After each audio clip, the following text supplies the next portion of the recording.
Oh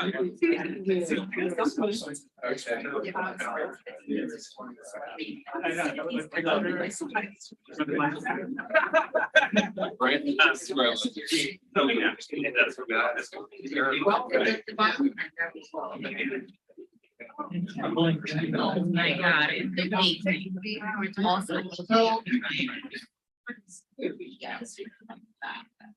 Given what a wonderful singer-songwriter Jamie is, and how she weaves biology into her songs, I thought it might be appropriate for me to sing this introduction. Please. And then I realized, Please. and then I realized that for all of our sakes, it'd be best if I did. So Jamie got her bachelor's degree at the University of Washington, her PhD at UC Davis. She did postdocs at the Max Planck Institute of Ornithology in Germany and at UC Davis. She had a Fulbright research fellow.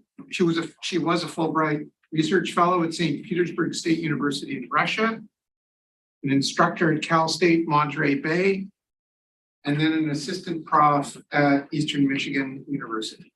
She joined the faculty here in 2019 as an assistant professor. Jamie studies behavioral and hormonal responses to environmental stress in birds, including red crossbills, among others. She'll tell you all about that. She's being considered for promotion to associate professor and awarding of tenure, and this talk is one component of that process. So, Jamie will be speaking today on survival in an unpredictable world, how birds flexibly respond to environmental stressors. Thank you, and thanks to all of you for coming and braving the COVID to be here. It's really nice to see so many faces, and to get to tell you about what we've been up to in the last 5 years, and what's coming in the next 5 years. So, being residents of Oregon, we are quite familiar with seasonal changes in the environment. And right now we're experiencing this transition from summer into fall, and soon we'll be transitioning into winter. And with those seasonal transitions come changes in resources, changes in environmental conditions, temperature, precipitation, that impose seasonal cycles of risk for the animals that live here, and in particular, the residents that stay here. And those animals need to make changes, right? They need to be able to adapt and cope with those environmental risks if they're going to survive and maximize their fitness. And in the world of ecophysiology, we have an acronym that we use for the evolved strategies that animals can make when environments change. And it's called MAD. And birds, thankfully, sometimes look angry. So we can have these pictures here. But this is often used on an evolutionary framework where animals can move and you'll see range shifts as a result of that. As long-term environmental change occurs, they can have adaptation, they can evolve adaptations that allow them to persist in an area, or they can go extinct. But we can also use this acronym in thinking about more flexible changes and reversible changes that animals can use during environmental change. So more along the lines of seasonal flexibility. So they can still move. This requires mobility, and animals that adopt that strategy are the ones we often refer to as migrants. You can have acclimatization where you make physiological adaptations, changes in your physiology that allow you to cope with stress, with different environmental conditions and stressors. You could have flexible behaviors, change what you eat as the food availability changes in your environment. And of course, then death is a pretty severe selection. It imposes selection on these strategies. And if these strategies fail, this is perhaps the most extreme consequence, is death. And so animals need to, or do these things. And I'm interested in that in two different broad contexts that I'm going to talk about today. One is these predictable changes, things like seasonal patterns that are on a large scale predictable, but then also the unpredictable. patterns that maybe don't have temporal consistency or spatial consistency, and how animals, in particular birds, cope with those types of changes are presumably quite different. And so I'm going to structure the talk in kind of 3 broad sections. Feel free to come in and find us. So we'll have I'm going to start by talking about some seasonal environmental change and how birds have, some coping strategies with that. And then we'll move into the unpredictable realm. And then I'm going to talk about a bunch of other projects that we have going on. Because one of the challenges of making a talk like this is forming a cohesive story that communicates all the different things that are going on in the lab. And it's basically impossible. But at the end, I'll give you a little bit of an overview of what else we're doing.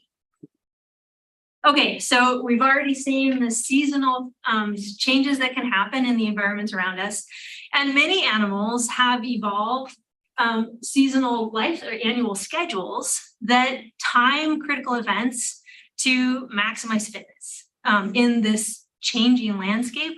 And so a lot of times in birds and other taxa as well, they'll time reproduction, for example, to happen at a time when resources are peaking and when environmental conditions are relatively benign. And that's presumably, again, maximizes fitness. And then if you have high mobility, like birds often do, then you might see seasonal scheduled migrations where they move in and exploit an area of resources and move out and escape that seasonal risk, right? That increased risk. And many bird species have evolved this strategy, presumably because of their high mobility. So there are 10,000 bird species, and around half of them are known to migrate. So it's a large proportion. And I put 2 of the star performers on the slide. The Arctic tern flies 22,000 miles each way twice a year, pole to pole, basically. The great snipe over here, which does not look particularly athletic, currently holds the record for the fastest migration known. There was an individual that had a satellite transmitter on that flew 4,000 miles nonstop at an average speed of 50 miles per hour. So these are incredible athletic feats, which when you think about the physiology that has to underlie that is really, truly phenomenal in the animal world. And it, of course, will require preparation. So birds, because they fly, use fat primarily as the fuel for these long flights. And that is because it is the most efficient fuel out of protein, sugars, and fats in terms of weight. So it's the lightest weight form of energy. And so right before migration, a couple of weeks preceding the flight, they become hyperphagic, which just means they overeat. And then they deposit those fats into storage areas on the body.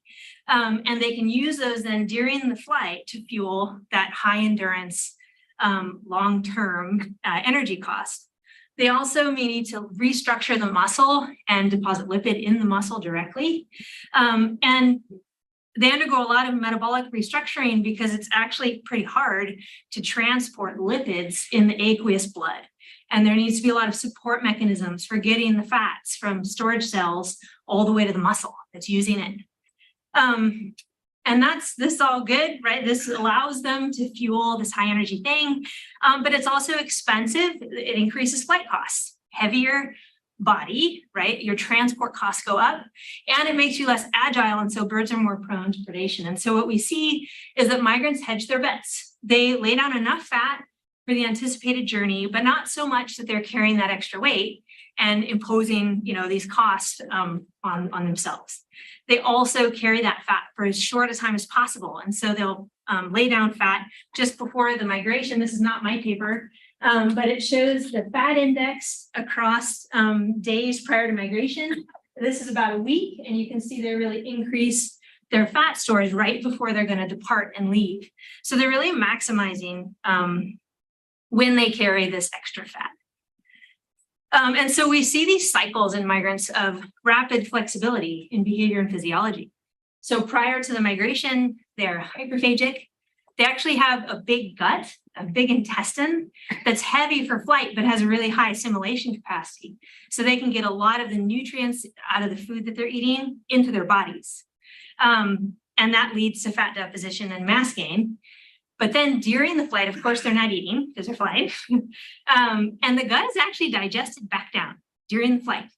It's heavy, they're not eating, so they don't need it, right? So it's a good source of energy actually to go ahead and shrink the gut during the flight and burn the fat, of course. And so they're losing mass during that flight. And then many migrants will do what are called stopovers, where they pause their migration in a place that has food and they eat and replenish their fat stores. And when they do that, it turns out that it takes about 3 days for those migrants to rebuild the gut so that it has high assimilation capacity again, and then they'll start depositing fats and replacing those fuels for the next leg of the journey.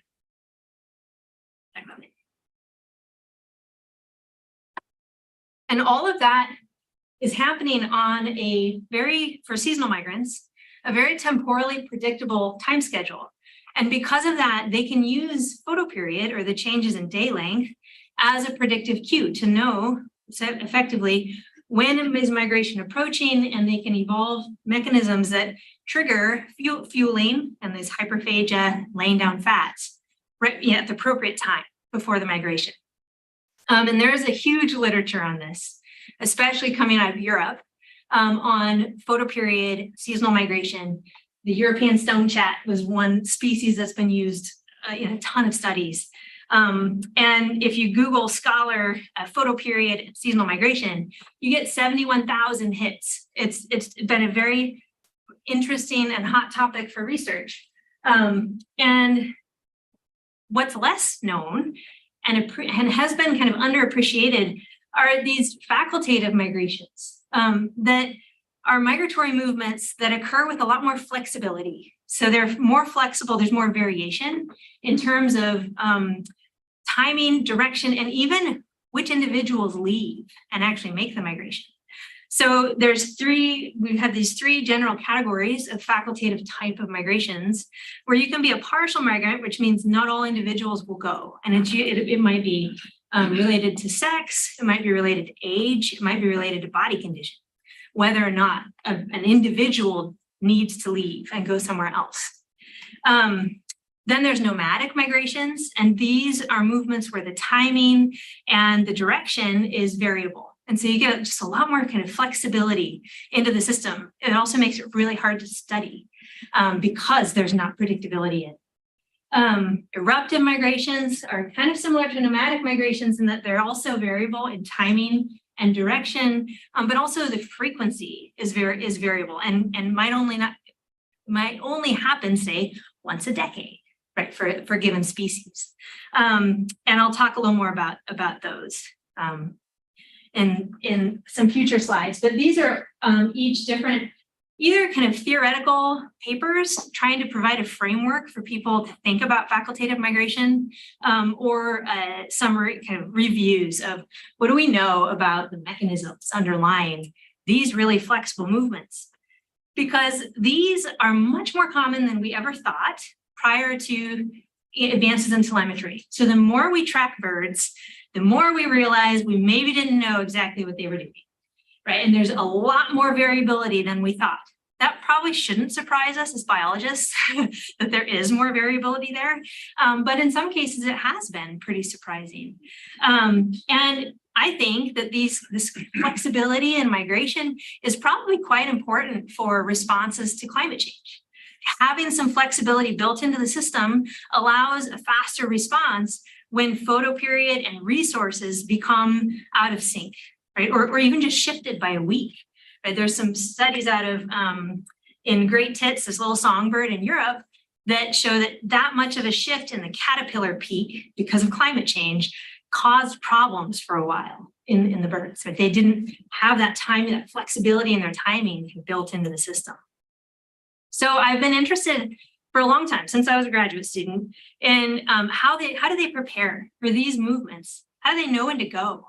These are big questions in my mind. And about 6 years ago, I wrote a grant with Heather Watts, who's in the biology department at our new best friend institution, Washington State, about how do facultative migrants prepare for migration and what cues do they use?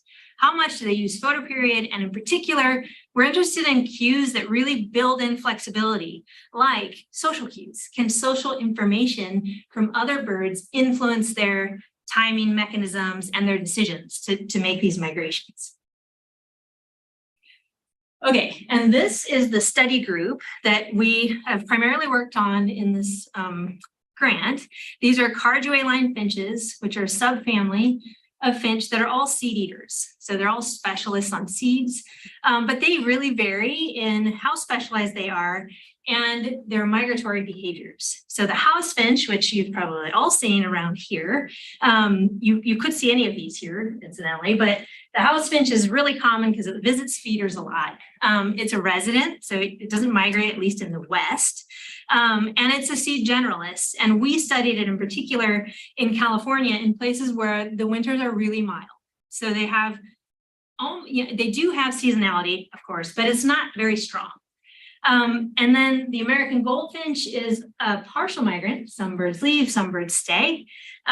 They're also a seed generalist, but we study them in Michigan at the upper edge of their range where it's extremely cold in the winter. And so you have this seasonal kind of thermoregulatory pressure on them, as well as food. The pine siskin is nomadic and eruptive. They are a seed generalist, but they also are pretty dependent on conifer seed crops. I'm going to talk about those for the next few minutes. And they live in seasonally cold places. We studied them across lots of states in Western North America, in the US. And then the red crossbill, which is the most extreme nomadic eruptive migrant. They are conifer seed specialists, and they even have this highly specialized bill morphology that allows them to pry apart the scales of cones and get the seeds out. And so they're really dependent on conifer seed crops. And again, in seasonally cold places in Western North America. So let's talk about conifer seed crops. This is their distribution in North and South America. And there's a lot of different species of conifers, but in general, the seed crops are temporally consistent in terms of when they develop. So you'll start seeing little budded cones in late spring, and they mature over the summer. Some species mature quickly, some take longer. There's variability there. But in general, the birds know particular time of year there's going to be a new seed crop. What they don't know is where that seed crop will be, because that's dependent on several years of weather, the preceding years. And so that's why they're nomadic. So they have to move on a continental scale to locate these new seed crops. And so they're seasonal nomadic migrants, but then there's an additional level of unpredictability in terms of how long the cones retain their seeds, because once they've dispersed on wind out of the cones, they're no longer available. So there's also this kind of temporal variability on the backside of how long do they get to stay at a cone crop and use it. And they may need to leave early before the next one's available. Those are called eruptive migrations. And they're, I think, probably pretty challenging. And I just put this up in case you're interested in this. There's this whole culture of bird enthusiasts, finch enthusiasts, who are really interested in their eruptions. And because especially you get these huge population, kind of movements into the east. And so people always want to know, is there going to be an eruption this year? And so this Finch Research Network used to be part of Cornell.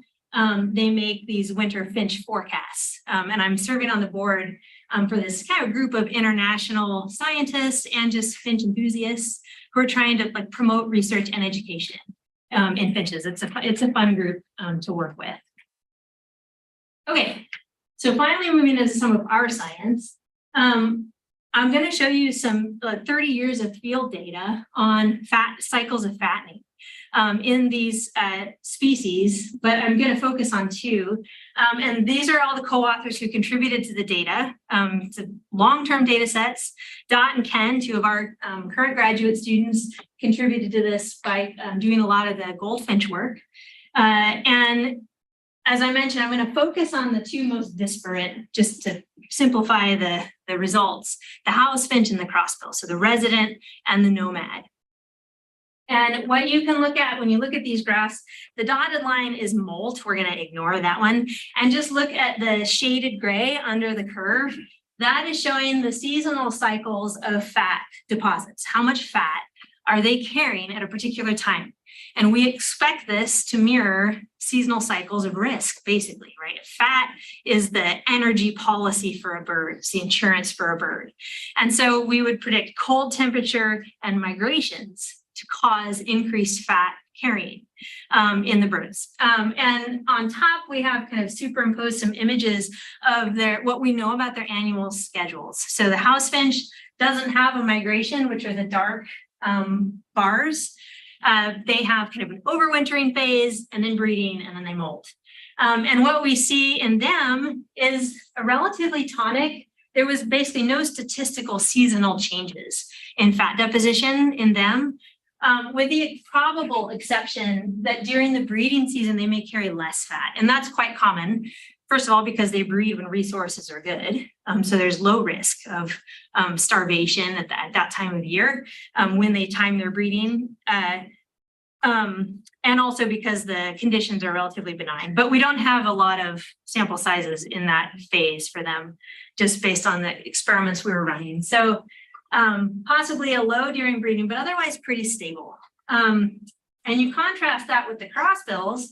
And what we saw is that they carry a lot more fat that are in a time coincident with known movement periods for them. And this is especially significant, or biologically significant, because they overwinter and we study them in really cold places.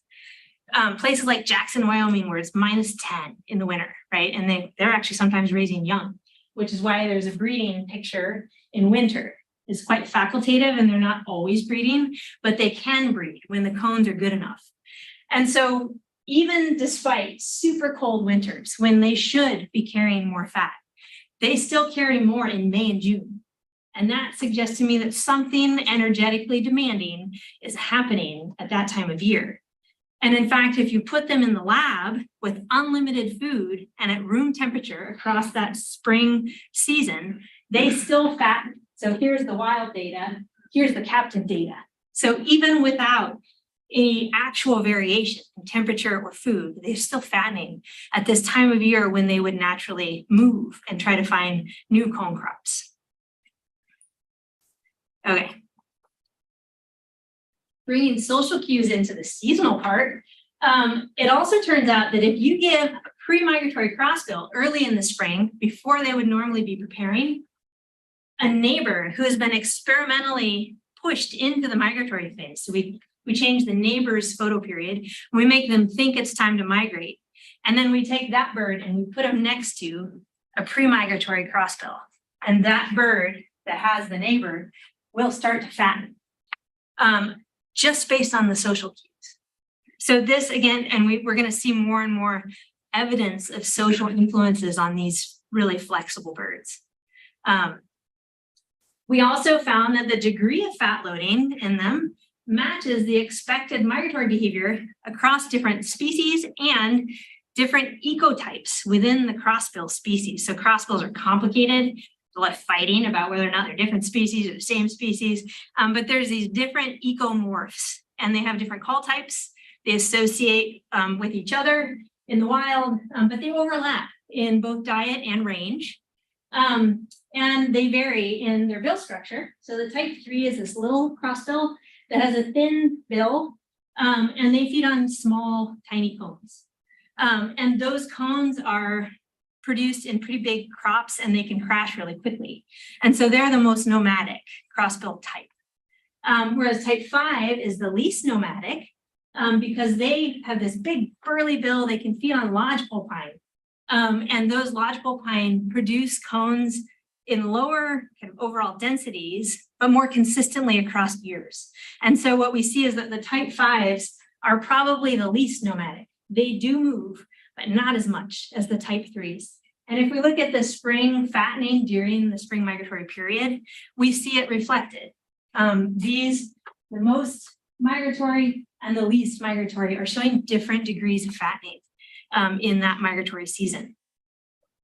So we found that facultative migrants prepare too, that even in groups with high variability in terms of when they might leave and how far they might go and which direction they might go, we can detect this fattening, this supporting of these migratory movements, and that the degree of that fat loading correlates with their known migratory variability at both the sub-family level across those species and within species in the crossbills.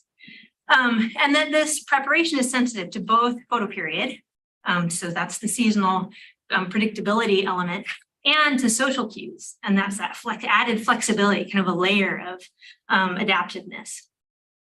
And so I'm going to now transition from those predictable seasonal changes to the unpredictable changes and those kind of eruptive migratory responses to sudden changes in food.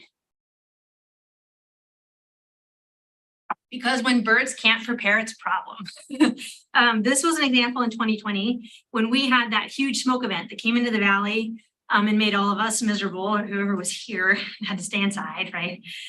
It pushed, what we think happened is that it pushed a lot of migrants out of their breeding areas earlier than they were ready, right? They didn't have time to prepare.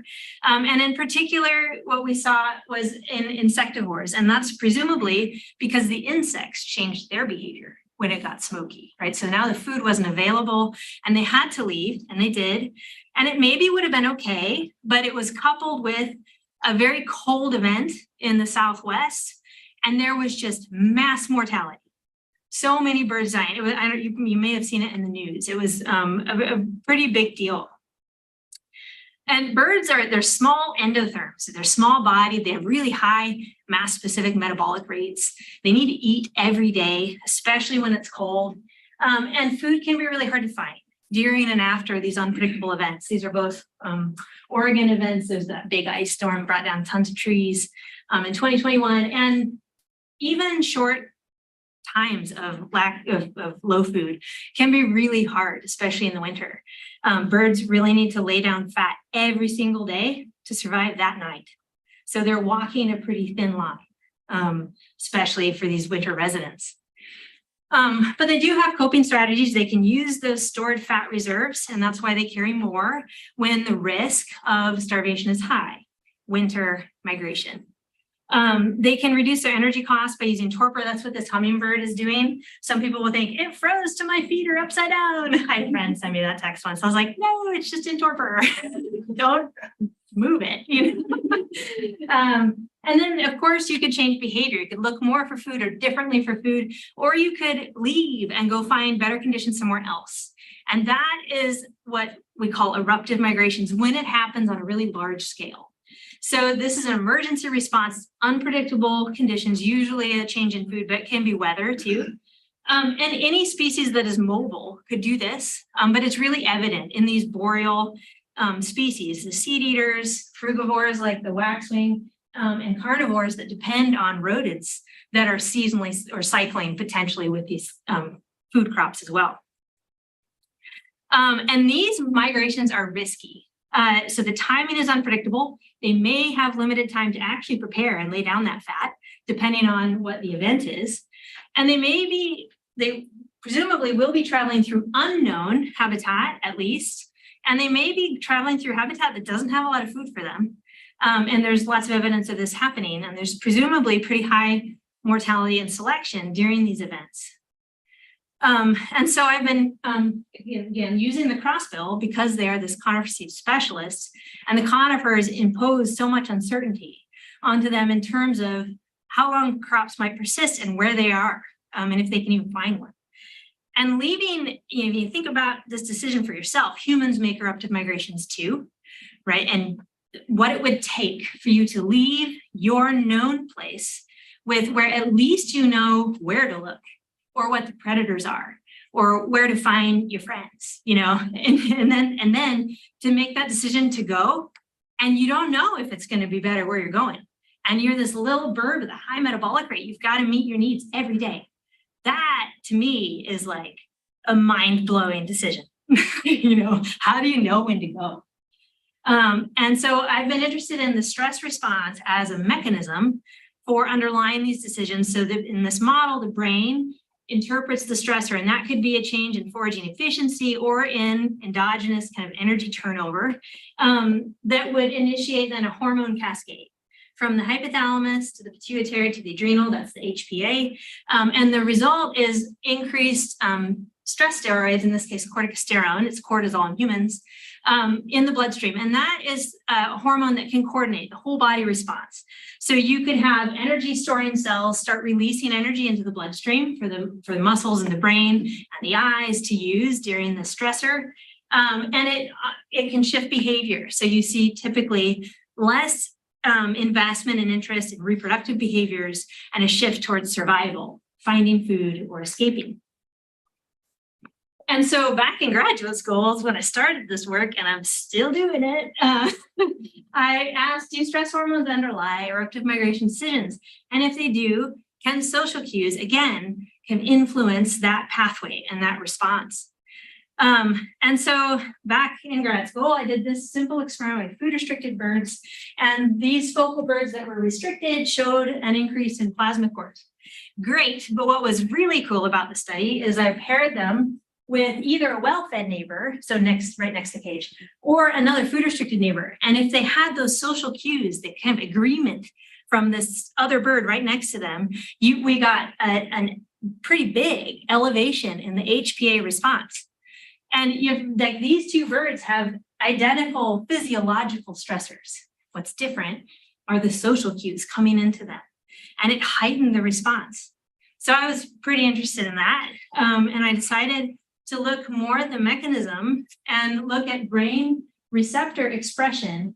And these are the receptors for corticosterone that control things like negative feedback or how sensitive the whole system is to environmental stressors. That changes seasonally in birds. It changes depending on the risks they're experiencing. If they're parental, there's lots of flexibility in the HPA axis, including in our HPA axes. And so I was curious how social cues were affecting the receptors that are controlling some of this sensitivity, and found that it didn't actually matter what the bird was eating. Like if they were food restricted or not, there was no effect, which I thought that was going to be the effect. There was no effect on that. What mattered a lot was what the neighbor was experiencing. So if the bird had a food restricted neighbor, they had way fewer receptors being expressed in these control regions of the brain. And based on the mammal literature, because there's not enough of the bird literature yet, about what these receptors do, we think that this basically kind of reduces negative feedback. And so the stress hormone levels stay higher for longer and increases the sensitivity in the first place. So just basically sensitizes the whole thing. And they are now primed to be really responsive to stressors that are coming down the road. And if they don't experience in one, then the cortisol levels don't go up. But if they do, they go up quite a bit more.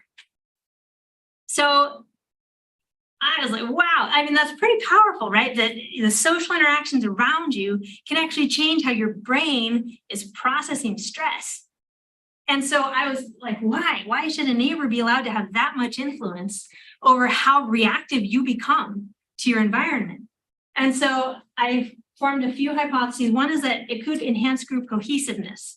If there's mechanism for social cues to influence the HPA sensitivity, then they should become more similar, right? Where highly reactive birds and low reactors are becoming more similar. And so that could help with group cohesiveness. Another possibility is that the social information is basically kind of an early warning system. So a bird that's poorly foraging will kind of be warning the other birds that are still doing okay that things might be deteriorating.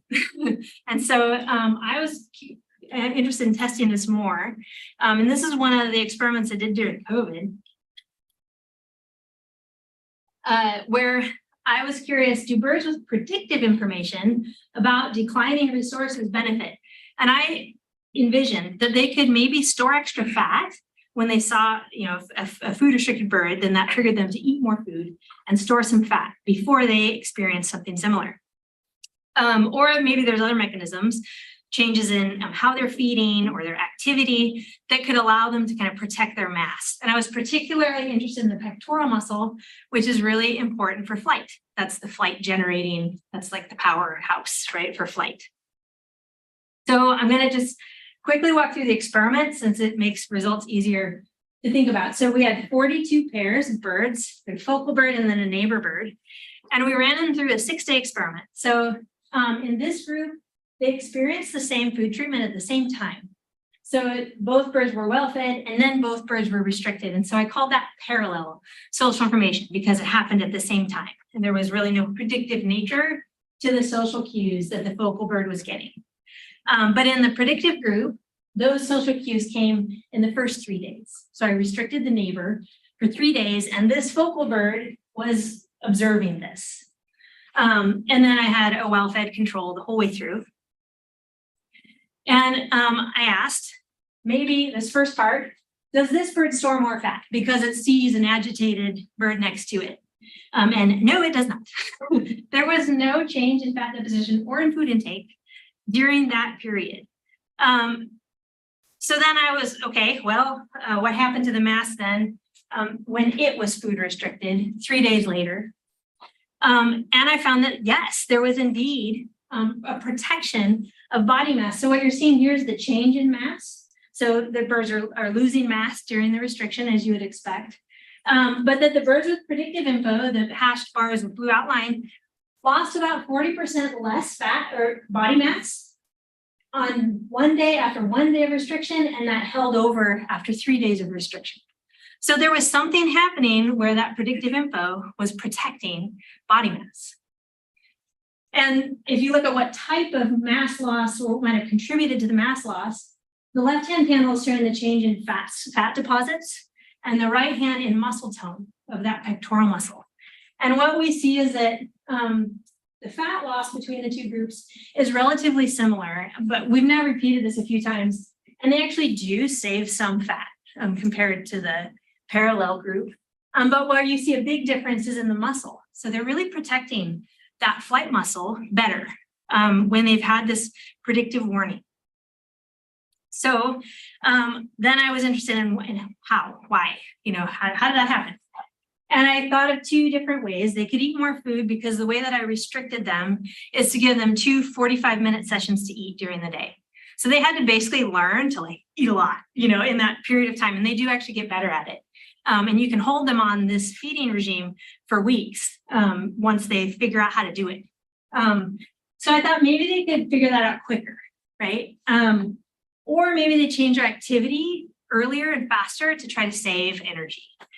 So those are the 2 I came up with: how much you eat and how active you are, right? How much you store and how much you burn.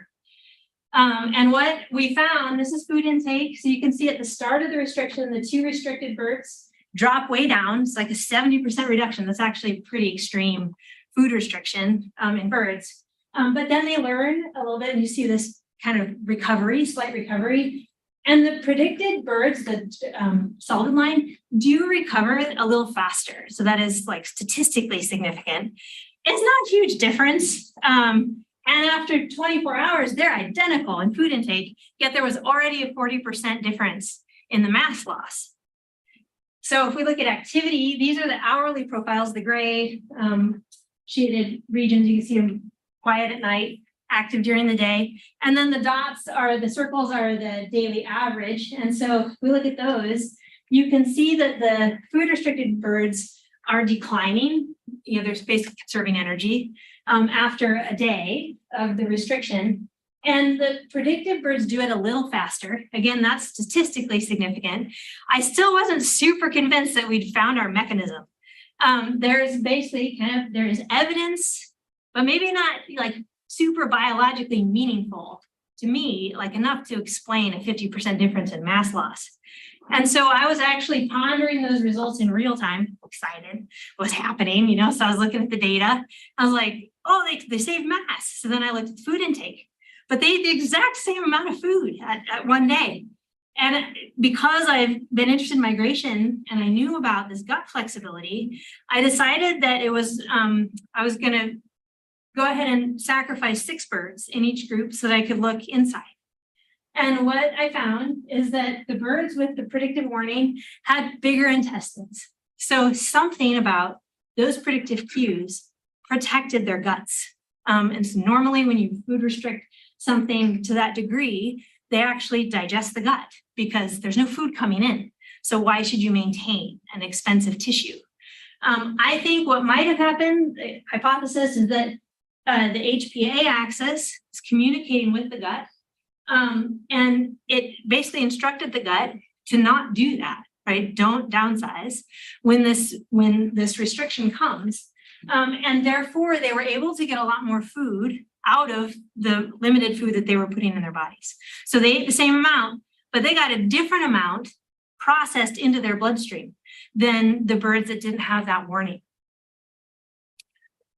So we found evidence for this, that social cues are preparing birds for impending food stress. They're helping them to better conserve their mass and especially that muscle for potential migrations, and through changes in behavior, but also through changes, effects of the intestine. It's definitely the first time that we've ever seen social cues affecting intestinal morphology, in an animal. But social information can be dangerous if it's wrong, right? We saw this a ton during COVID, right? During this, mass panic event, where people were, spouting theories about solutions and medications that were probably not right, not real. And the National Poison Data System had 4 times the normal cases of ivermectin and hydroxychloroquine exposures as normal. And those were the reported ones, right? So we know that social information can be wrong. And that happens ecologically too. With animals gaining information about the environment, the information could be wrong. And it's important that it's ecologically relevant. And so Natsumi Mori, an undergraduate honors student here, did this experiment where she asked, does it matter who the information comes from? And we have this great system of these really closely related birds that are still ecologically slightly different, and they're different to different degrees. So we took type 2 crossbills, which are pine associated crossbills, and we gave them information from their own type, from type 3, which has dietary overlap with them for sure, and it's super closely related. We don't even call it a different species as humans. And then the pine siskin, which is also related, also conifer seed dependent, but has a generalist diet. So they're able to use other resources as well. So they shouldn't be as ecologically meaningful, their information, as the other crossbills. And so we asked, will type 2 crossbills respond to these? And we predicted that it would be in this order of kind of importance or relevance. What we found is that it had to be from the same ecotype. So the type 2s only responded and kind of gained that protective effect when the information was from other type 2s. They didn't do it to type 3s and they didn't do it to siskins. And we subsequently tested type 5s, which have complete dietary overlap, and they didn't do it either with them, suggesting that there is really strong selection for this information to be really relevant, right? And really from your same group. We also asked, does this occur in other species? Can other species do it? Or is this just a crossbill thing? Like the eruptive nomad, high flexibility, they're super in tune with social information, which would be interesting in terms of an adaptation, but maybe limiting in terms of its importance to other things. And what we found is that it did. So especially the house finch showed this really strong response to predictive information, yet they're this resident. So I think we've discovered a pretty broad phenomenon in birds where they're able to listen to their neighbors and prepare and do better with this social information. I just want to remind you, so we've been talking mostly about this timing to prepare and these predictive cues, but also they're moving through areas where they might be surviving on weird things. So there's evidence like crossbills, boring into apples and getting the seeds out during these eruptions, right? They're eating weird stuff. And so I had another undergraduate who was interested, can these birds learn from each other about novel food and maybe novel mechanisms?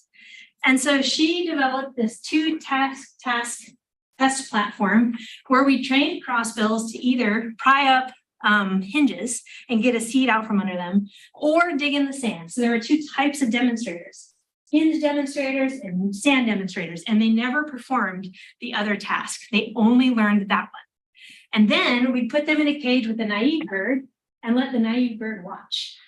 And we asked, do they learn the task at all? First of all, that's social learning, and that's something that is actually not very well documented and do occur in birds. It's been, especially songbirds. It is in crows and corvids, but not in songbirds. There's one other study that's really shown that this can happen. And we found that, yes, so these are the solutions of the demonstrated task versus the non-demonstrated task. And if it was individual learning, you expect it to be 50-50, but they just, hugely performed the task that was demonstrated to them. There was only one bird that performed a non-demonstrated task, and that was a bird that had a hinge demonstrator that did solve the sand task. And we realized afterwards that sand may have been a poor choice because birds, especially seed eaters, do eat grit in order to help digest seeds. And so we think it was just probably like looking for grit and was like, hey. So we basically, the crossbills can learn from each other. So then we asked, well, do they learn better if food is unpredictable? So like if things are getting worse, do they pay more attention to what these other birds are doing? And so in this one, we had a demonstrator in a separate cage, and they had a foraging platform and would demonstrate the task whenever we put a seed in there. And then we have a similar foraging platform, but different, and that's important because they have to like figure out that, oh, I have one too. It's not just that one over there, right, that has food.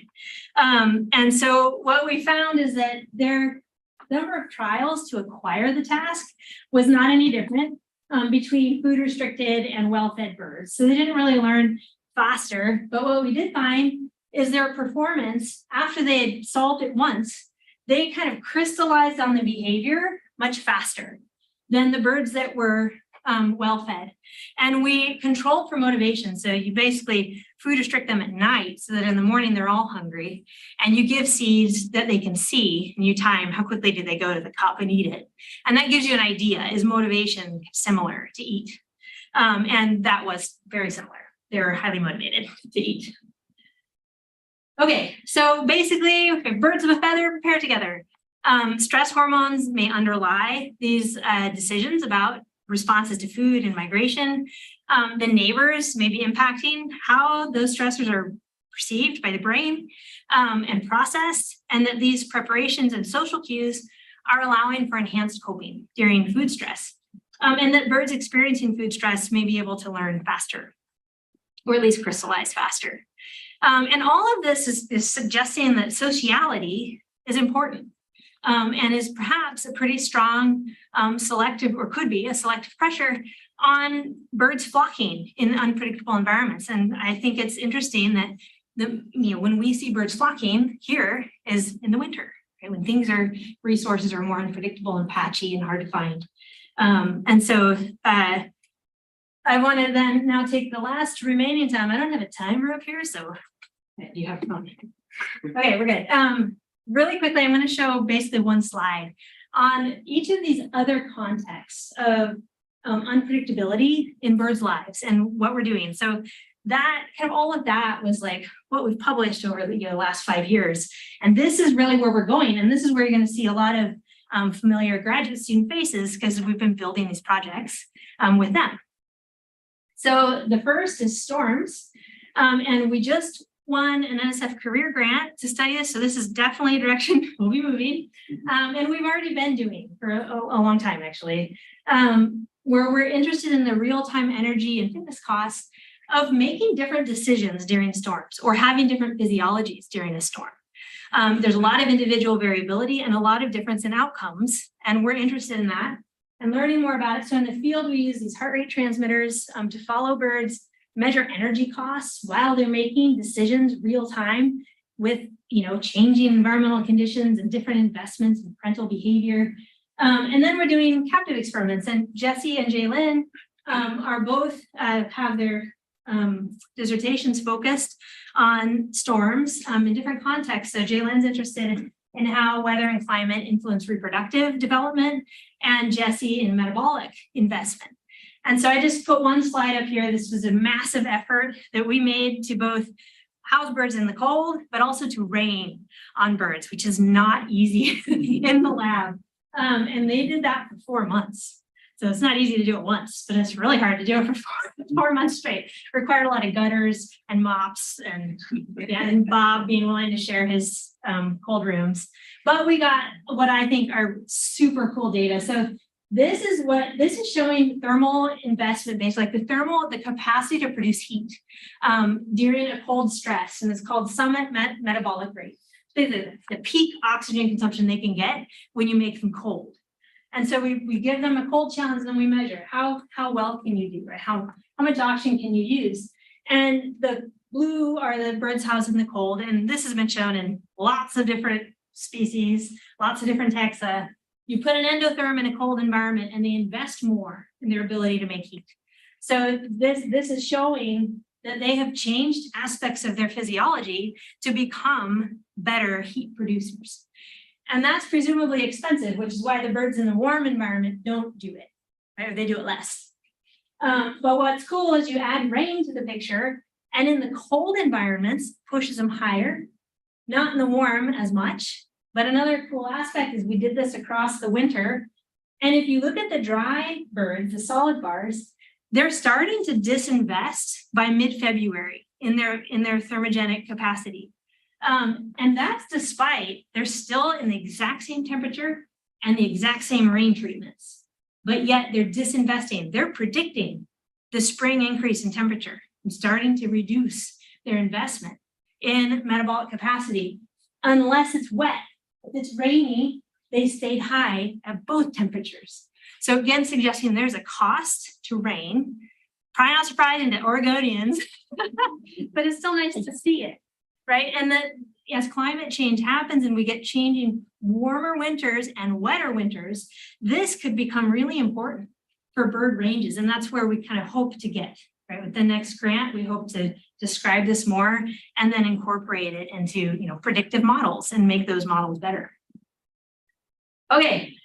Drought is another story. Ken is lead on this project. It's funded by the Nature Conservancy, but it's in partnership with a lot of different nonprofits and state groups. And that's a project looking at whether or not this long-term drought that's been happening in Central Valley is imposing stress on shorebirds. And so there's lots of different aspects to this project, including telemetry and GPS satellites and where are they moving, how are they using the landscape. But we are part of the team to do this ecophysiology component and what are the stress and metabolite profiles of birds in different years or different places in the Central Valley. Smoke is another one that we just started, and this is a big collaborative effort. We got a National Geographic Society grant to do a summer pilot, and this is kind of my project. So I was out there doing a lot of this work. But I'm working with people at Indiana University, Alex John, UC Riverside, Chris Clark, and Maureen Tingley and Olivia Sanderfoot at UCLA. We're hoping to find success with NSF funding this project. But for now, we put out a bunch of satellite transmitters on robins so we can see as they move through the environment, do they change their behavior when there's smoke present? Do they make a different migratory route? Do they stop? And then a lot of, again, common theme in our lab, blood physiology, looking at stress hormones, immune parameters, especially with smoke. Is smoke, initiating this huge immune response that's costly? Nobody knows anything about how smoke is affecting birds. It's actually remarkably surprising how little we know about what they do or how bad it is for birds. So that project will presumably be kind of advancing. We also have internal partners. Meg Krawchuk in our forestry department is helping us.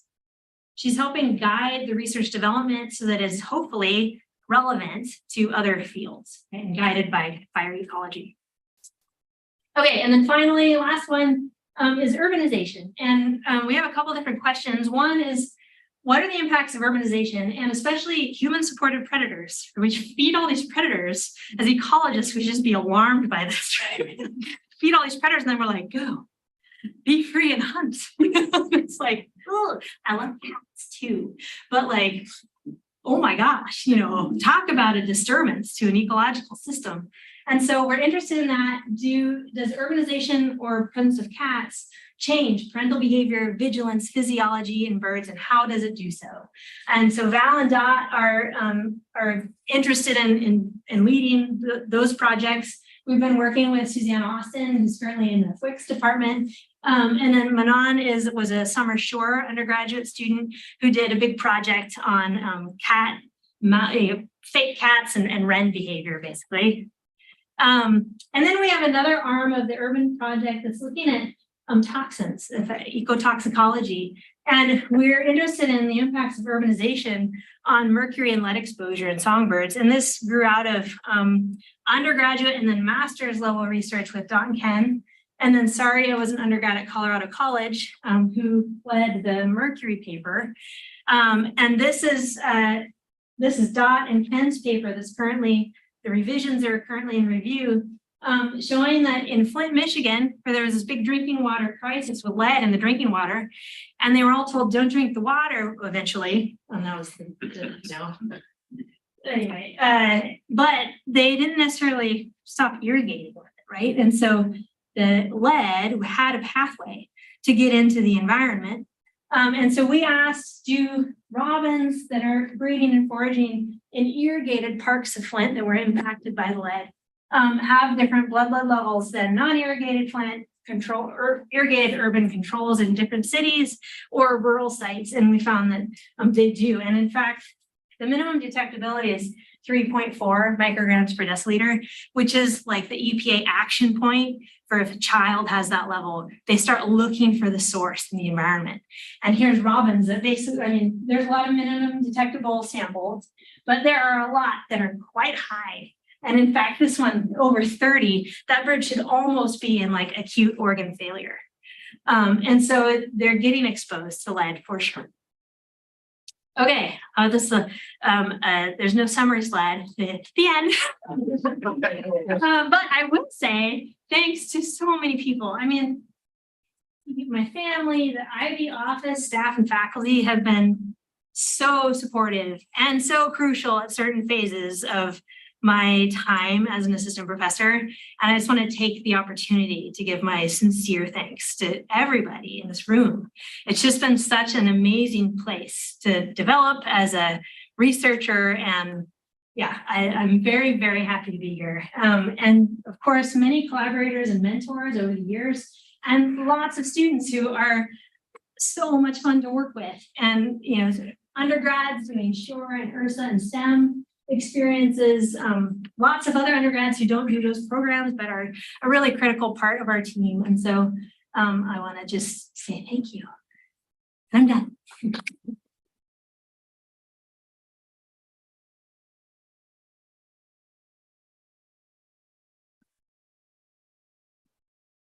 Do you have any idea how they transmit the cues?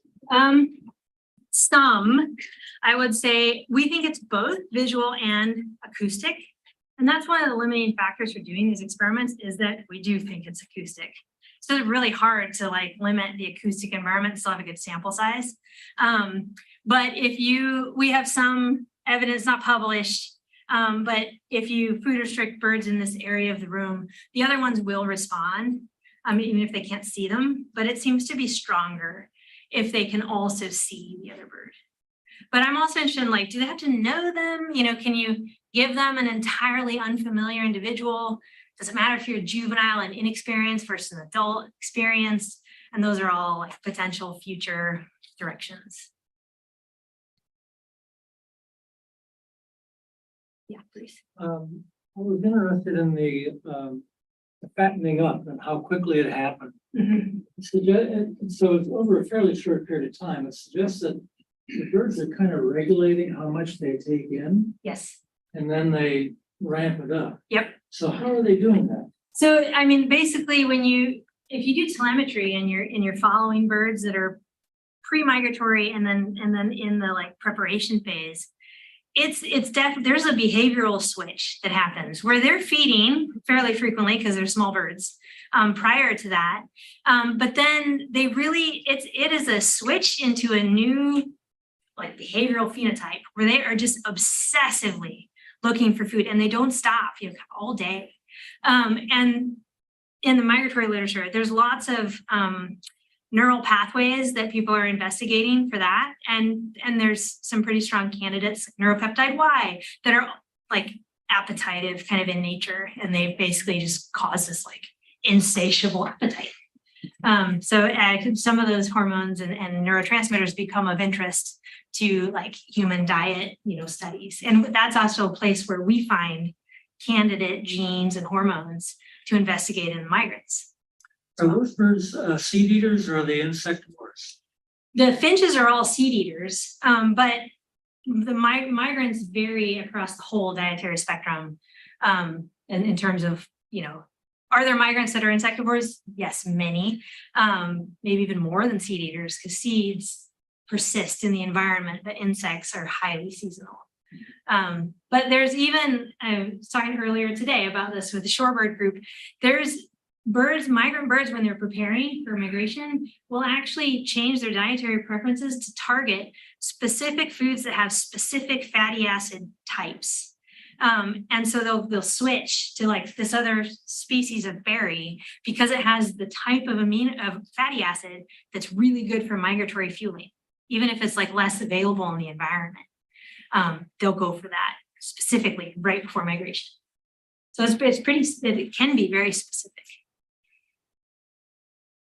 You already got anticipated one with the neuropeptide Y and leptin, so let's leave that aside. So one thing I didn't notice here, but I'm positive you do, is we didn't see anything about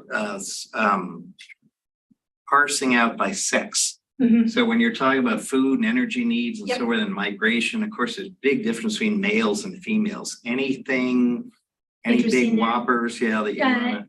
I would say the big whopper is that there's not a difference. That is a There is whopper. a big difference with age.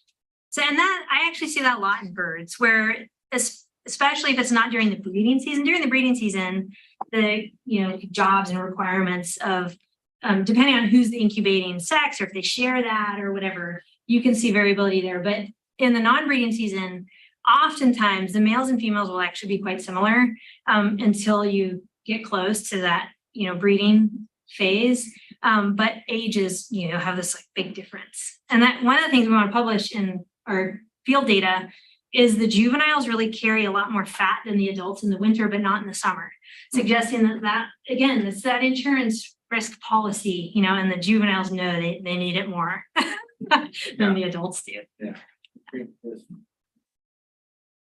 Have you looked at expression changes between like birds in preparation versus like the ones like regular birds like in the GI tract for like, or even like glucose receptors or? I have not, but Heather Watts at OSU or WSU has been doing some of that work on our grant. So I got a part of that.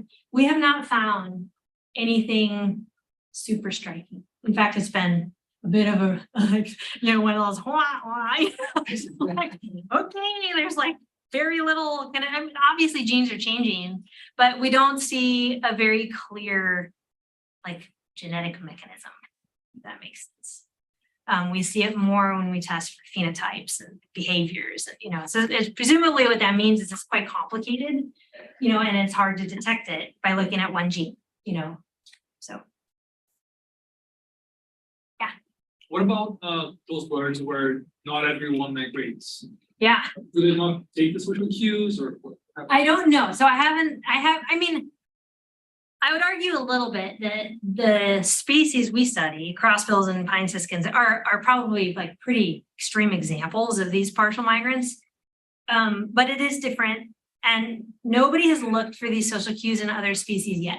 But it's now on their radar. So, it's also, this work is important. But thinking about when you're doing food restriction experiments, which a lot of people do, you have to think about your control groups a little more. And like effectively what it might be doing is washing out some of the differences. If they are taking those social cues and responding to them, then it may be harder to see differences, between groups if you don't think about that and have a way to try to minimize it.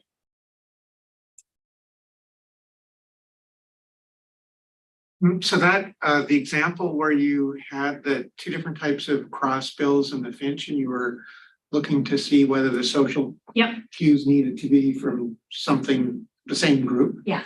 Have you done the reverse where you had a generalist like the house finch and exposed it to The specialist. other specialists and other species? Not yet. Okay. I mean, I really felt like if the type 2 especially, so the type 2 crossbill is widely occurring and it overlaps with almost every other crossbill type. So I really felt like if any bird was going to respond to social cues from nearby relatives, it would be them. So that's partly why we chose that type. Yeah.